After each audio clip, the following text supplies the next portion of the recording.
हमारे साथ बातचीत के लिए जुड़ गई हैं प्रियंका चतुर्वेदी। प्रियंका जी, आपने हमेशा से जो प्राइवेसी है उसको लेके बहुत बार ये मुद्दा उठाया है। जिस तरीके का नोटिफिकेशन आया था, सरकार तो अब कह रही है कि बेतुकी बात है, ऐसा हमने बोला ही नहीं, नोटिफिकेशन में ये लिखा ही नहीं था। बहुत ही दुर्भाग्यपूर्ण है कि इतने पढ़े लिखे मंत्री ऐसा नोटिफिकेशन जारी कर देते हैं और फिर कहते हैं हम लोग बेतुकी बातें कर रहे हैं।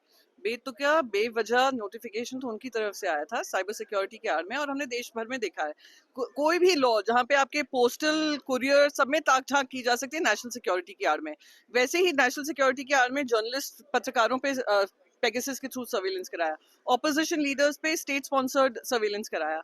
अब 140 करोड़ लोगों पे सर्वेलेंस कराना चाह रहे थे। दूसरे साइड उस ऐप पे नोटिफिकेशन में बहुत क्लियर है कि मैन्युफैक्चरर्स को मैंडेट था कि वो ऐप साथ में डालेंगे जहां जहां IMEI नंबर जनरेट होता है, और वो अनइंस्टॉल नहीं हो सकता है। तो it would have become a feature of a phone, it would be part of the handset which is being used by the citizens.